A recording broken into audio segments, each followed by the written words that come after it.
parler d'éponges à maquillage puisque j'ai eu l'occasion de recevoir de la marque Silly Blend les 3 éponges en silicone qu'ils commercialisent.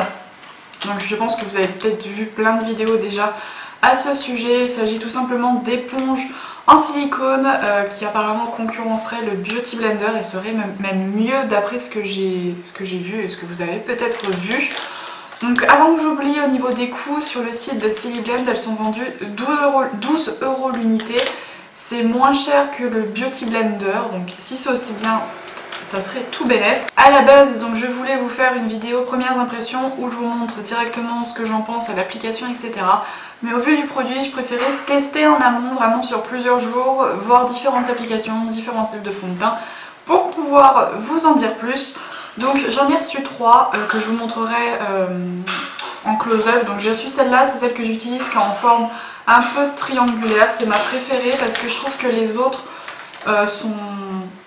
ont des formes qui sont moins pratiques pour appliquer le fond de teint. La deuxième est donc toute ronde, c'est une sphère toute classique. Et la troisième a une forme un peu rectangulaire si on peut. On va commencer avec les points positifs et les points négatifs. La première chose vraiment, c'est déjà il n'y a pas de perte de produit parce que le Beauty Blender lui va absorber le produit, celui-là non, vu que c'est du silicone.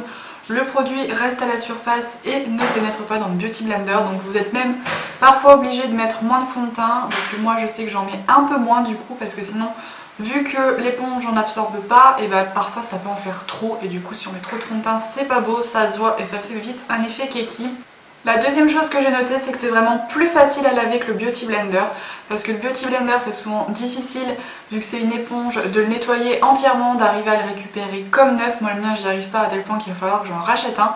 Ça, vu que c'est du silicone, vous y passez sous l'eau avec un peu de shampoing, de savon ou peu importe, vous le nettoyez, ça redevient comme neuf, c'est beaucoup plus propre. Si vous avez une peau à problème, le Beauty Blender c'est pas forcément ce qui sera le plus recommandé. Par contre ça, vu que c'est hyper facile d'entretien et que vous pouvez le laver quotidiennement, je vous recommanderais plutôt ça. En ce qui concerne l'application du fond de teint, je trouve que le rendu est uniforme, ça fait un joli teint, un joli rendu. Au début j'avais peur que ça fasse des marques et des traits, donc comme vous allez le voir juste après, ça peut arriver, mais si vous vous débrouillez bien, vous pouvez avoir un teint qui sera uniforme. En plus, si vous avez besoin de couvrance, ça vous en apportera, puisque comme je vous ai dit, vu qu'il n'y a pas de produit qui rentre dans l'éponge, la couvrance est tout de suite beaucoup plus importante. Là aujourd'hui j'ai mis le fond de teint Kat Von D que j'ai en échantillon, et j'en ai pas mis beaucoup et tout de suite ça m'a fait une peau parfaite, zéro défaut. En revanche, et vu qu'il faut bien des points négatifs, j'ai remarqué certains points négatifs quand on l'utilise, notamment la première fois. Je vous disais que ça faisait pas de marque, mais c'est seulement si on arrive à s'en servir parce qu'au début, la première fois que je m'en suis servie, j'avais des marques partout. Donc je m'en suis rendu compte à temps, ce qui fait qu'après j'ai tapoté. Donc ce que je fais moi, c'est que j'étire la matière, après je tapote et je repasse vraiment plusieurs fois pour avoir un résultat qui soit vraiment joli, que ça soit uniforme et qu'on n'ait pas de traces sur le teint. En revanche, et ça c'est un point vraiment négatif pour moi, c'est qu'on ne peut pas l'utiliser pour le contour des yeux. Vous pouvez, mais franchement je trouve que c'est pas recommandé. Le Beauty Blender c'est mou, donc ça convient à la zone fragile du contour des yeux, seulement ça, vu que vous êtes obligé de tirer, de tapoter et que c'est dur, moi j'ai essayé, c'était pas la peine, mon contour des yeux tout de suite ça me tirait, etc. Et ça ne convient absolument pas. Quand vous faites comme ça, vous tapotez, c'est dur, vous êtes obligé aussi de tirer la matière parce qu'avec ça vous pouvez pas faire que tapoter. Et du coup, je trouve que moi, vu que c'est une zone quand même qui est fragile, si vous utilisez ça, c'est pas forcément très bon. Vous pouvez facilement après vous créer des rides, avoir des soucis sur le contour des yeux. Donc pour le teint oui, pour le contour des yeux non. Et c'est là que je voulais en venir. Moi j'aime avoir, comme le Beauty Blender, ça va me faire mon teint, mon contour des yeux. Avec ça c'est pas possible, je suis quand même obligée d'utiliser mon Beauty Blender sous les yeux. Donc ensuite, si vous avez la peau sensible, il faut bien veiller à tapoter, à ne pas trop tirer parce que sinon vous allez vite vous faire des rougeurs. Donc si vous avez une peau sensible, faites attention à l'utilisation, à pas trop tapoter et à pas trop tirer parce que je trouve que sinon tout de suite si vous avez la peau sensible, ça va tout de suite vous irriter. Et enfin, le dernier effet négatif que moi j'ai noté, c'est qu'au bout de quelques heures, le rendu sur mon teint n'est pas le même qu'au Beauty Blender ou au pinceau. J'ai remarqué que c'est comme si ma peau avait tendance à recracher un peu le fond de teint. Donc c'est pas très classe, mais ça fait comme une surépaisseur, comme si le fond de teint bougeait un petit peu. Et j'ai essayé avec tous mes fonds de teint, ça me fait cet effet là, ça fait que le rendu est moins joli, donc je trouve ça dommage. Donc ça à voir, est-ce que ça vient des fois de mes fonds de teint, de mon application qui n'est peut-être pas encore parfaite parce qu'il faut quand même le maîtriser, je ne sais pas. Dites-moi en commentaire si vous avez essayé et que vous avez eu cet effet là aussi. Et je n'ai pas précisé mais cette petite éponge convient à tous les types de fonds de teint, que ce soit les fonds de teint qui soient liquides, les fonds de teint plus épais, les fonds de teint en crème, j'ai essayé vraiment avec tout.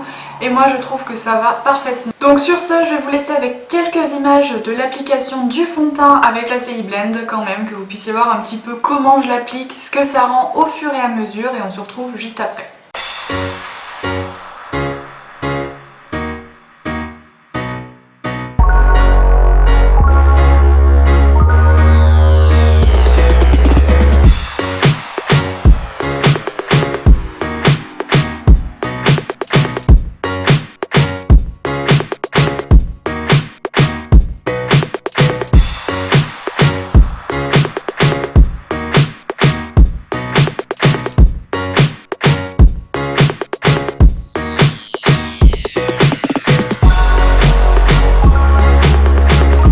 Comme vous l'avez vu, l'application du fond de teint est quand même rapide, facile.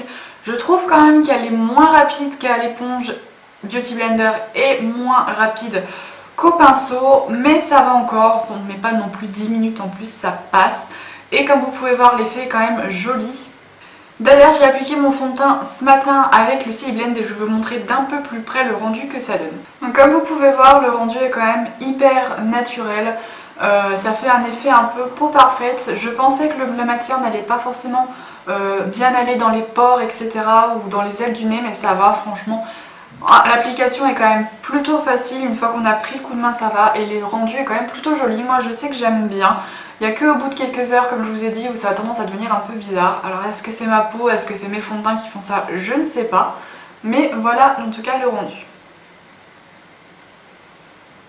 Honnêtement, si je dois vous donner mon avis global, j'aime ce produit, mais pour moi il ne remplacera jamais le Beauty Blender ou mon pinceau à fond de teint, parce que rien que le fait que je sois obligée d'utiliser quand même mon Beauty Blender pour mon anti-cerne, je trouve ça dommage parce qu'au final je pensais gagner du temps à ne pas avoir besoin de mouiller mon Beauty Blender, etc. Et finalement je suis quand même obligée de le faire, donc c'est pas forcément un gain de temps, mais je continuerai à m'en servir, ne serait-ce que pour le côté hygiène, vu que ça se lave très rapidement, qu'il n'y a pas d'histoire de bactéries, c'est-à-dire que même si vous le remettez dans le petit sachet le soir et vous vous en servez le lendemain, vous avez quand même moins de risques de bactéries et du coup de vous créer des imperfections sur le teint. Donc voilà, n'hésitez pas à me dire en commentaire si vous avez testé ces petites merveilles. Je vous mettrai d'ailleurs le lien en barre d'infos du site où vous pouvez les trouver. Moi j'étais quand même contente de pouvoir les tester et je remercie vraiment la marque Celi-Blend de me les avoir envoyés. Et sur ce, on se retrouve la semaine prochaine dans une nouvelle vidéo et je vous fais plein de bisous.